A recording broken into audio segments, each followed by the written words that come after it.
think I got right at the top of them.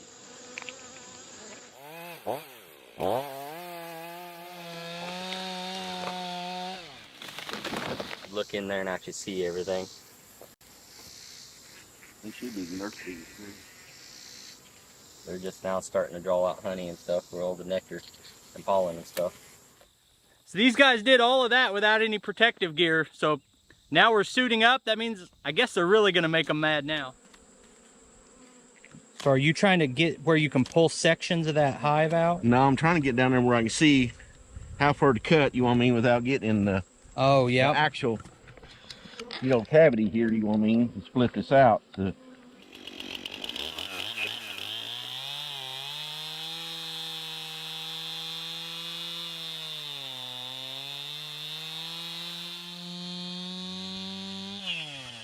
Well, what I was saying. So I was feeling in there, I could feel the dotiness. Okay, that's what we need, because it'll bust out, because Yeah. the green is going to be harder to I get. could feel that.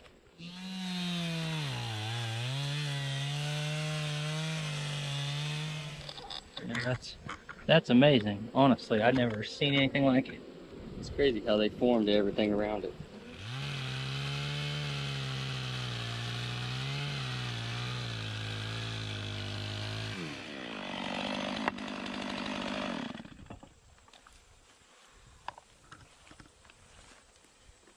Like that. Right on the edge of it. Good. You got all the nectar. It's all the yellow right there. The pollen. That's what they're bringing in. All this right here that's capped off. Yeah. That's all drawed out honey. Drawed out honey, what's that mean? Got all the moisture and everything taken out. It's ready to be It's ready to be harvested. If you take actual raw honey and don't do anything to it, it kind of almost solidifies, doesn't it? It turns back to sugar. Yeah. And then all you got to do And is it's warm. heat it up, Yeah. and it turns right back to honey. Yep. Once the bees do their process. Oh yeah. We'll save some of that back and actually try it right out of the hive. It'll be the best honey you ever eat.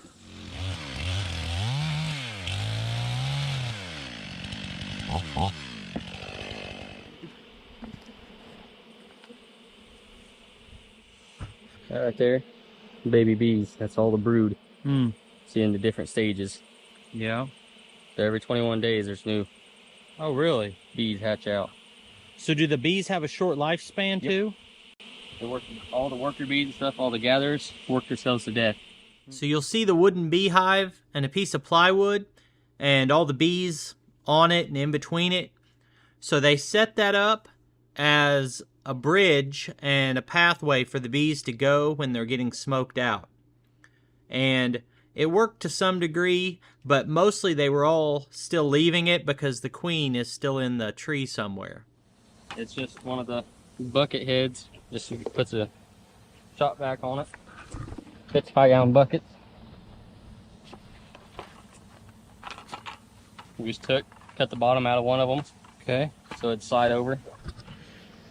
We have the holes in it and everything. So that way, got the lid on the top. Bees can't come through, but the air will go through. We got a little net on it, so bees can't come through. Stick the bottom of the shot vac hose in there. That way the bees stay in the bottom, never the top.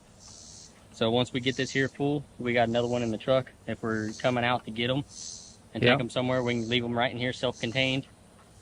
Got that plug right there. We can plug up the hole. You throw them in the truck, not have to worry about them until we get where we're going. That's a nice setup. Then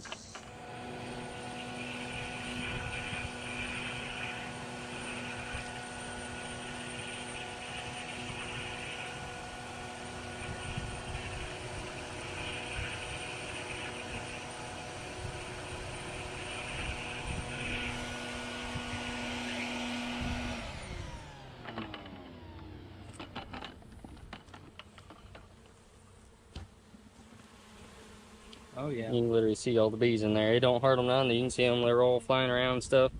It's just enough to keep them in there, but suck them in, but not enough to hurt anything. And with that 5-gallon bucket there, it's got enough volume in there that air's not shooting around. It's just constant pressure in there.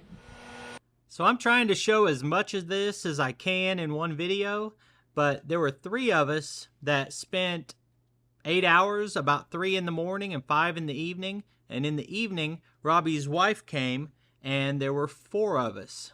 And we ran this bee vacuum for most of that time, and it's just amazing how many bees we sucked up. No matter what you do, you're going to lose some bees, but this is the most humane way I can imagine of doing this, when they are spread 5 or probably even more, closer to 6 or 7 feet up the trunk of this tree. And what we found out later is that they were also burrowed down into the roots of the tree.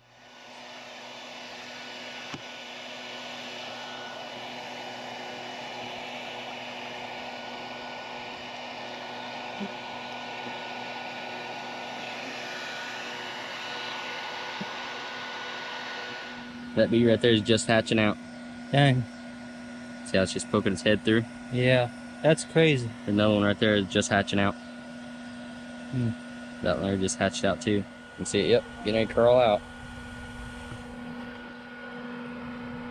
All they do, it's crazy. But like, other than honey, you can melt this with beeswax down, and that's what you make your chapstick with, and candles, and soap. So many purposes. Like the pieces you have, if you don't want to just clean off the comb itself and eat the comb, because you can chew the comb up and it'll become like a little waxy ball. You can spit it out if you want, or you can put it in coffee and melt it. You can just get like a sieve or like a kitchen sifter, and you can let it drain and kind of smush it down. So most of the day we were vacuuming bees up into the bucket, and every time it got full, we would empty it into a box hive. And doing that, you've got to be pretty quick, because obviously the bees are trying to fly away. And one way you mitigate that is to open the lid of the bucket and spray some sugar water in there. Obviously that doesn't hurt the bees, but it sticks to their wings and slows down their ability to fly. And by spraying them real quick and then dumping them in, you're able to keep the majority. As it started to get dark and we weren't seeing as many bees swarming, I thought they were done, but this group was determined to get as many bees as they could, and I appreciate that. Very thorough. So they were here well after dark finishing up. Alright, I don't know if you can see me, but we went from about 8 this morning until 11 this morning, and then from 5 until 9 tonight. So we spent 8 hours with 3 and then finally 4 people to get all these bees out, get the tree cut up. I was absolutely shocked about how far up into the tree the bees went and how many bees there were. And we suctioned up bees for hours, and then there was just still more. So I really enjoyed the process. I learned quite a bit. I appreciate you taking time to watch the video. Just a minute, you'll see links on the screen to a couple more of our videos, and I'll see you next time.